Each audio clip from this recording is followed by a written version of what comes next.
Today's episode of Voiced is from Pro Revenge by Fused Canadian and is about a coworker whose betrayal leads to an epic showdown years in the making. Will justice finally prevail? Subscribe if you enjoy. This is my first post here, and I only have done this after telling the whole story to a friend who posts on Reddit and told me that this story had to be put here.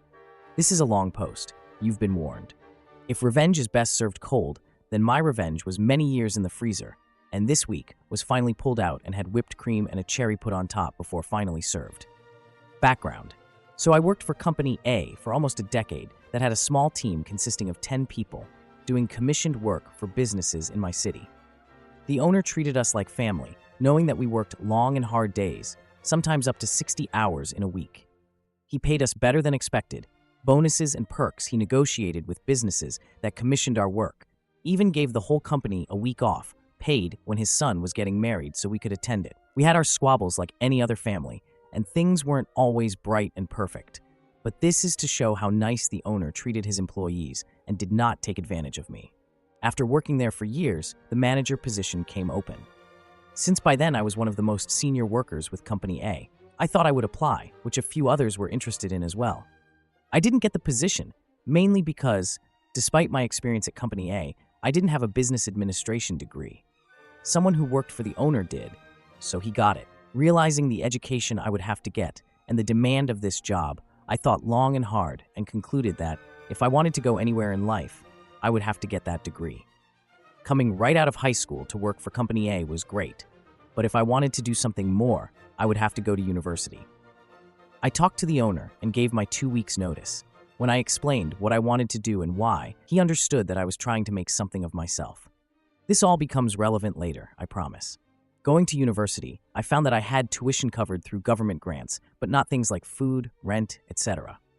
So I looked around and eventually found work at Company B. Company B was a retail store with a bigger staff than I had been used to, somewhere around 50 employees, but had such a huge employee turnaround that it was scary at times. They dealt with a wide range of goods from groceries to very expensive items. They had a certain niche clientele that they could order items for and catered to. I ended up working part-time in their warehouse and answered to the warehouse supervisor, who answered to the manager. There were other supervisors for other parts of the store, but for this, only the sales supervisor is relevant. Skip forward 7 years. In that time, I got my Bachelor of Arts degree and worked at Company B the whole time, going from part-time to full-time, and eventually applied for the warehouse supervisor position. I was interviewed, got the job, and had been supervisor for months when the manager and I hired Kay as a warehouse clerk. Kay isn't the one to get the revenge, but she played a crucial part in the revenge. Then Bitch gets hired. Bitch started out as a cashier, working quickly up the chain and ingratiating herself with as many coworkers as possible, including the manager. When a sales representative went on maternity leave, Bitch quickly jumped at the chance to work in sales and ended up permanently being a part of that team, then became the sales supervisor soon after. Me and Bitch got along like oil and water. We butted heads over things constantly. She would tell the manager all the small things that I did, but called me a snitch when I reported the issues she was causing. She would badmouth me and my warehouse staff, talk over me at meetings, and try to take credit for my ideas. She openly told coworkers that I was the cause of many issues and couldn't wait for me to leave. Oh, and she was never at fault. It would be the customer's fault, my fault, the delivery driver's fault, another coworker's fault, etc. There were times when we got together well, but far and few between. I get fired. So one day, a very, and I mean very, expensive ring set, over $5,000 I found out later, ordered by one of our customers comes in. Years ago, I set up a procedure for any type of jewelry so that it will not get lost or stolen. The last step is, once we have done everything with it in the warehouse, we take it to the office and have someone put it in the safe immediately. This particular time, I was the one who received the rings. So once going through the procedure, told Kay that I was taking it to the office.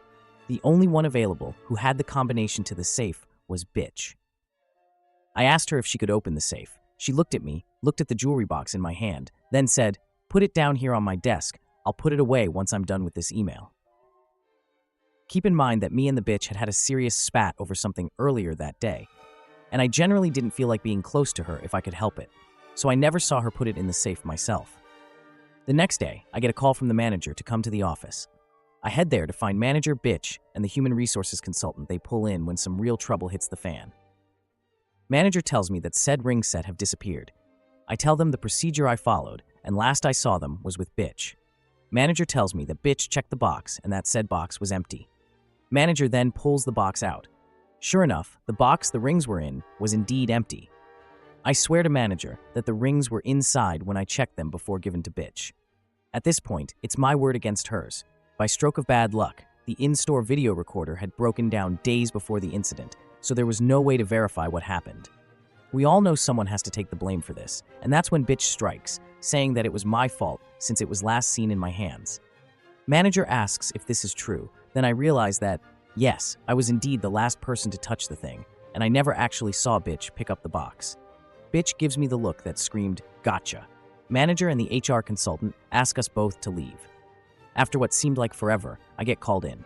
Manager tells me that since I was responsible for the rings at the time and now are lost, they would be firing me. But since they had no proof as to whether I stole the rings or not, they wouldn't press charges, which scared me a lot as this was the first time I heard of them thinking this. I go back to the warehouse, tell Kay and the other warehouse clerks just what happened, grabbed my personal belongings, and left that day.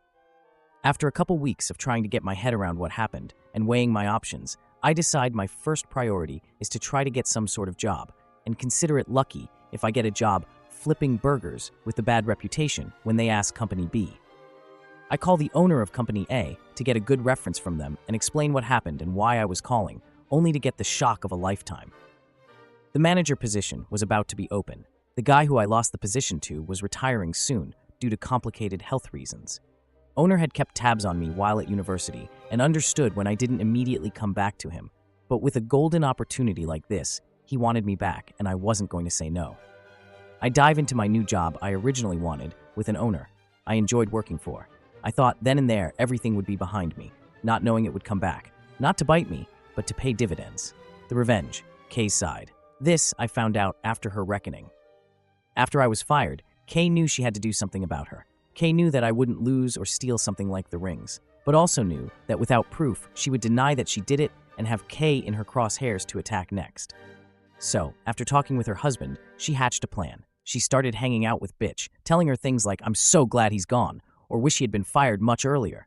Bitch, feeling high from getting rid of one of her thorns in her side, soaked it all in, and after a couple of weeks, invited Kay and Kay's husband, KH, for drinks at her place with her and Bitch's husband, BH. Months pass. Kay and KH do things regularly together with Bitch and BH, including drinking on weekends and couple-related events. When together, Kay would occasionally badmouth me, and Bitch would agree. Finally, after over a year of playing nice, when Kay and KH were over at Bitch's for one of their drinking parties, Kay randomly badmouthed me, mentioning the rings in passing. Then Bitch says something that Kay was waiting for. I wanted those rings, so I stole them. Kay, hearing this, asks for more details. KH looks at her, tries to wave her off with one hand, then gives up when she keeps talking. That day, she had stopped writing her email and was going to put the rings in the safe. The safe was open, and she was about to put the rings away when she had an idea. See, as mentioned above, she wanted me gone from Company B. She also wanted those rings. She also knew that the cameras were not working. She figured that she could pocket the rings, tell the manager they were missing, and spin it so I would take the blame. Kay then asks where the rings are now, and Bitch, being too drunk and not seeing a reason not to brag, not only tells her, but shows her where they are in her room. All while KH had been recording the whole conversation on his phone. The hand-waving was him saying he started recording. Kay gives a copy of the recording to the manager the next workday. Police are called immediately, and she is arrested and her house is raided. They find the rings. Kay and KH give the recording and testimonies to the police. Her reckoning has begun. I get a call from the prosecutor's office after Bitch is arrested and charged with theft over $5,000, among other things. He wants me to testify about what she did to me. I didn't skip a beat in saying yes. Fast track to the trial. Prosecutor has me, Kay, and Kay's husband testify and plays the recording of Bitch admitting that she stole them. Her attorney tries to throw out the case saying that Kay got Bitch deliberately drunk, but Judge didn't buy it, since there was proof she drank all the time. Judge was lenient and gave her 5 years in prison, which she yelled was unfair, but I personally thought she got off easy.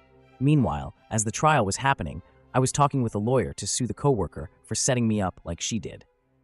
We were also going to sue Company B for wrongful termination, but they settled the day they got notice of the lawsuit and knew they would lose. The coworker wasn't so lucky. They tried some trickery by having her husband divorce her, and he received everything in the divorce, but my lawyer added him into the lawsuit as well. My lawyer asked overall for $3,500 for emotional distress, back pay from when I was fired until I started up with Company A again, and legal fees. And now, you are wondering where the metaphoric cherry is on this story. Well, recently we had someone leave Company A, so we were hiring someone to replace them. Owner was going over the resumes and set up interviews for the job this week. Lo and behold, Bitch was one of the people to apply, but he didn't know that. I looked at the resume, was about to trash it, but then smiled.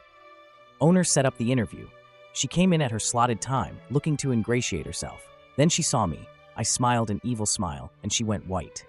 All I said was, "Ah, bitch, how are you? Remember me?" A deer in the headlights look from her. I look at her resume and say, "I'm sorry, I do not think you will be a good fit for our company. Thank you for applying." She said not one word and left. Wow, what a roller coaster of a story. The way this whole saga unfolded is honestly wild. From that epic betrayal to the glorious downfall of Bitch, it's like a plot twist straight from a movie. Revenge may be best served cold, but this dish was pure ice cream with a cherry on top. I mean, can you imagine the look on her face when she walked into that interview? Priceless. It just goes to show, karma doesn't forget, and sometimes it takes a while to get to the scene of the crime. What do you all think? Was the revenge worth the wait? Let me know your thoughts in the comments below. Thank you for listening to today's episode of Voiced.